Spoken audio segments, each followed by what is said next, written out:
because that's how you're going to get super good at this skill. So instead of practicing just with one person now, as you have been doing, Felix has been doing with Gabby or whoever it is, I want you to now have teams of three people, which I know is more logistics, but it's really worth it. And the reason for that is so that one person can observe. Why is it important to do that? Even as a practice in your head, even if you don't actually go ahead and reserve a time for this, just imagine what it's like. The third person always is the one who's like, oh, ask them this. Oh, this is what should happen next. Oh, this is what you're missing. You know, you have that instinct, isn't it true? Yeah, Jody, right? Don't you always have that instinct of like, oh, and what does that show you? I'll just pause right there and ask you, what does it show you when you study that part of your character that's like, oh, ask this? Have you ever noticed that when we're doing demos, people write into the chat, this is what it is, ask them this? What is that? Because they're not really busy thinking about the right question or the next part. So you're more observing, I think. Yeah, and since there is no right question, Right. I'm just thinking if you're the observer, just like it implies you're more likely to be observing rather than in your own head. and so Right. then, Gilles, when you're thinking to yourself, oh, ask this, or oh, you missed that, what are you noticing? What do you notice about yourself right there? Mhm. I It's know, I told possible, it's possible that I stopped listening. But what about that instinct to give advice or to tell the other therapist, hey, ask this? Yeah, what's up with that?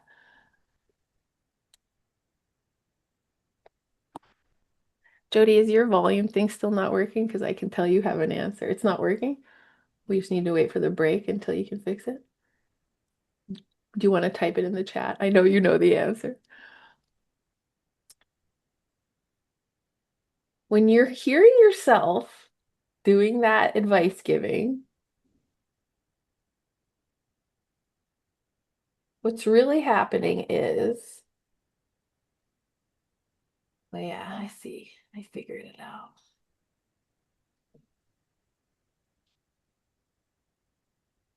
It's very important. Mm. I have nothing to lose. I'm not invested like a therapist. Okay, but there's something else. What you're noticing when you are having that instinct is your ego. You're noticing that Mm. you are still important, that you still think that there's something you know about what's happening. And that's why the observer position in practice is so important because when you're doing it in as the client or as the client or as the practice therapist, you're still involved in it to the point where you think that, you know, what you're doing is right or important or whatever. But when you take yourself out and become the observer, you really realize that everything that you think in your head is still biased towards you. And that is the thing that we're really trying our best to let go of to make the transformations happen faster. So, a way to enhance your practice skill is to do nothing and just notice what happens. Look for the UMs, just practicing looking for UMs.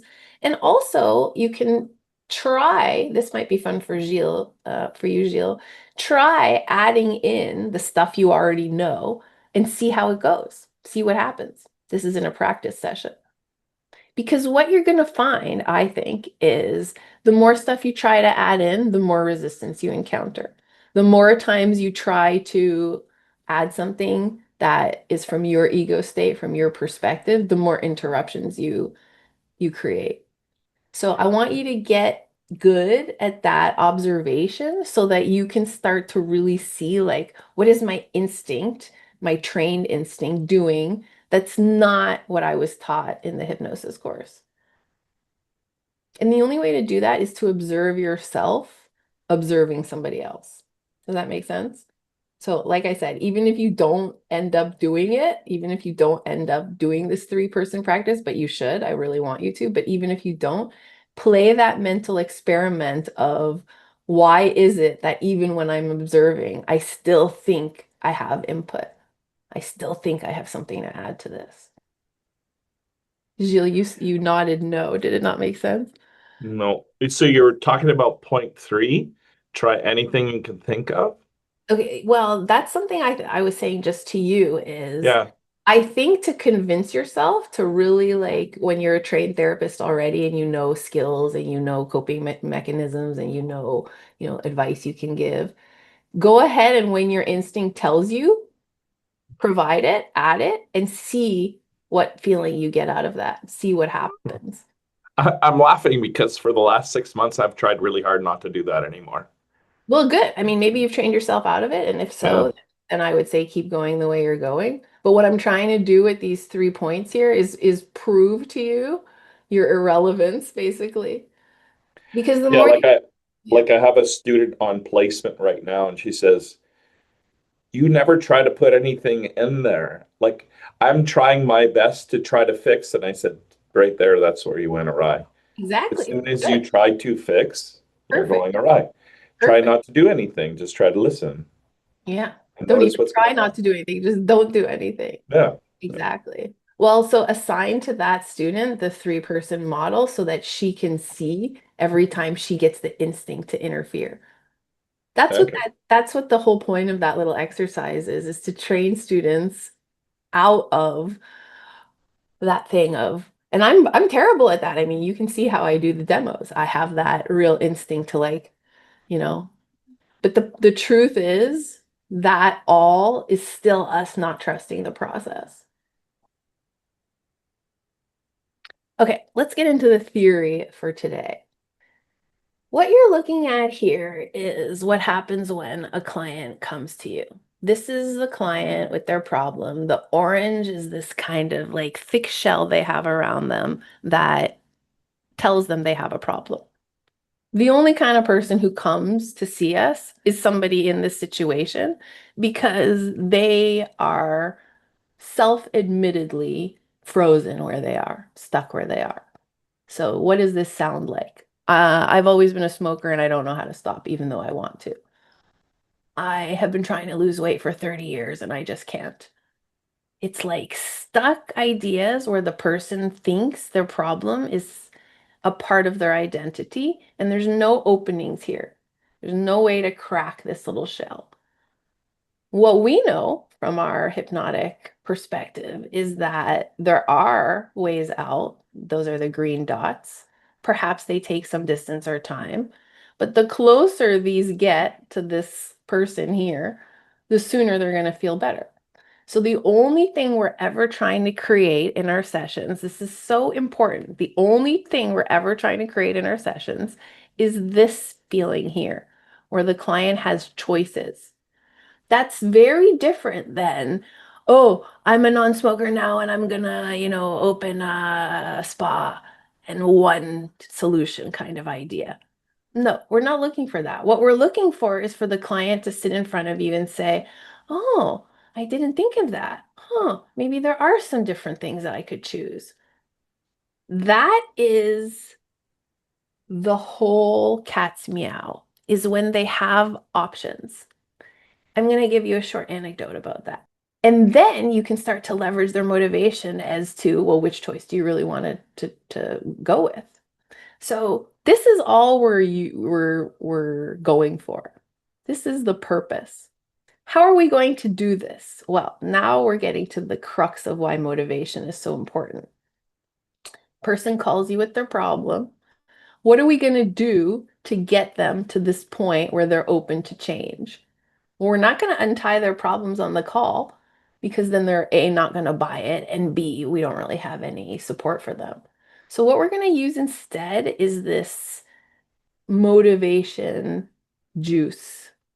And the motivation juice is what we're going to learn for the next 2 days. And it's what creates this possibility for the client to consider change. This consideration of change is the only way to get to this possibility later. If they never go through this red circle possibility, there's no chance to take them here. How are we going to create this openness in them is to leverage their own reasons why they want to change. So this is what we're going to do on this discovery call. I'm going to tell you about this on day 3 in detail. If you don't know what I mean yet, don't worry about it. I'm just giving you an overview right now. So what we're doing is client comes with their problem. We use motivation. Now they have in their mind this idea that they can change. Now, 2 things will happen. What do you guys think the 2 things that are going to happen are?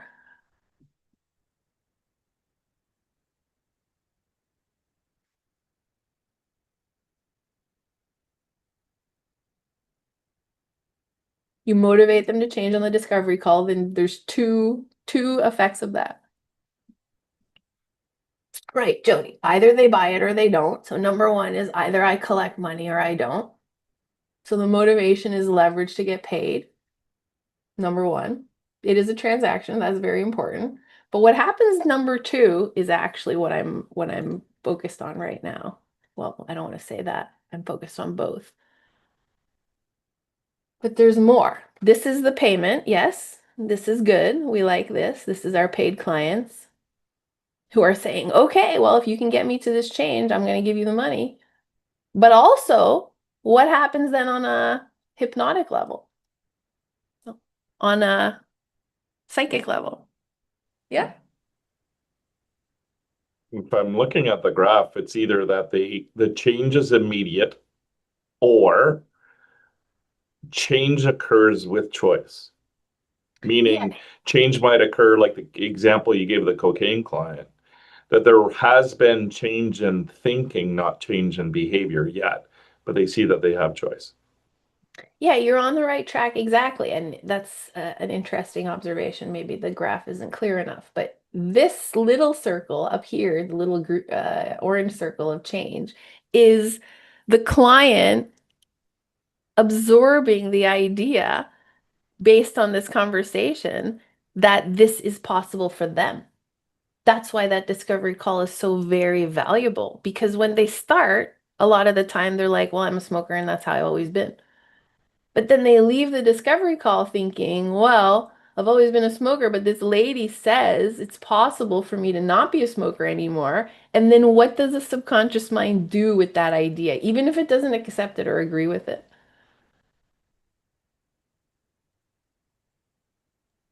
It buys into the idea that there could be change or choice. Exactly. It just like, even if it doesn't buy in, which we want it to, if we do the motivation call correctly, then it fully buys in. And then the first session is so easy because they've already bought in. But even if you don't get that 100% conviction, the effect of the discovery call is this little box opening. Is just this little possibility. Well, she does have a good track record. She does have a lot of credentials. It does seem that a lot of people have changed. She was very convincing. She did answer all my questions. She does seem to understand the mind. That's the way the client is thinking when they leave, if you do your job right. And now they're thinking, actually, maybe change is possible for me. Why is this so very important to motivate them into this possibility before they even do the session?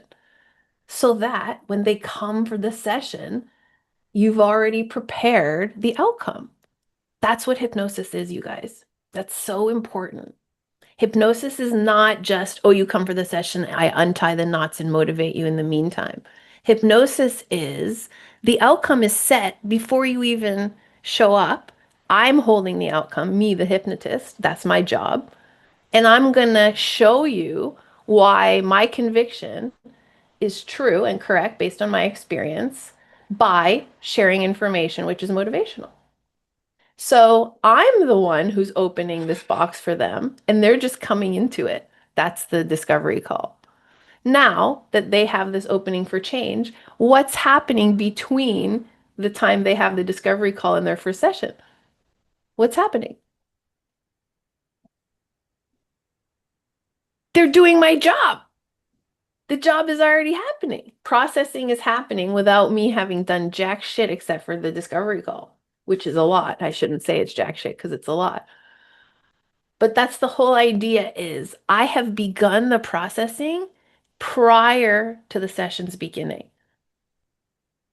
The choices are already more proximate. Do you see how they moved closer? Just based on this motivation. This is what makes it an MOS model. This is what makes it really fast. MOS, you guys remember what that means? Minimum optimum service. It cannot be a minimum optimum service if there isn't this piece to it. Because then I'm back to where the therapist is, which is, well, why do you even have this problem? Which is so annoying and boring and not forward looking. So the point of the motivation at the outset is to elicit change in the client before you even work with them. One thing that happens to me quite regularly is people come to my discovery call and then they say, "It's so weird, I already felt different," or "I feel different right now," or like, "Are you hypnotizing me already?" And I'm thinking like, that's powerful because I'm really not. But the strength of my questioning is so motivational that their mind is already onto problem solving without me ever even having done, "What's the problem? Let's do the hypnotic interview." So you see how now I'm saying we got to go back a level out of the hypnotic interview, which is our strongest little tool at the helm of problem solving. But actually, what we want to do is make our job easier by stepping back a level, taking a broader view, and making the whole thing simpler and faster by going with something positive and forward looking, which will incentivize that problem solving later. That's how the subconscious mind works. It will backwards rationalize, it will come up with something backwards from the outset backwards if we give it something like throwing a toy to a dog, right? It'll bring the toy back. But that's the same thing we're doing in the discovery call is like, "Here, let me throw your toy into the future." That's motivation. And then the client subconscious goes and gets the toy and runs it back to you. And then during the session, they're like, "Oh, yeah, I do feel better." Well, that's because I threw the toy to begin with. You get that? That's a lot different than let's just start with digging into your problem. Because now we've created a lot of context and a lot of dimension for the client. So, because I've set it up that way, I don't feel pressure when the session begins. That is really the key to the more powerful transformation is as long as we can afford the client new choices, as long as we can solve their ability to not have a choice, which begins on the discovery call with the motivation, then the context of their problem is not important to me, no matter how big or small it is. So I don't feel pressure. I'm never looking for an outcome. I'm always just looking for the unconscious moment. Once I find the unconscious moment, the outcome will create itself. So what we're doing is what this kite surfer is doing, which is detaching from client's problem, size of the problem, category of the problem, caring about the client. I'm going to talk to you more about that this afternoon, how to not care. Prearranged techniques, scripts, conclusions to where the problem came from, which is, as you know, the root cause, how breakthrough should look and sound. All of that is irrelevant because once the problem is not perceived in the same way, then the choice opens up. That's where the problem no longer exists. So we want to drift through the sessions instead of direct them. If you feel that you're directing them or that you're managing them, go back to this feather and drift.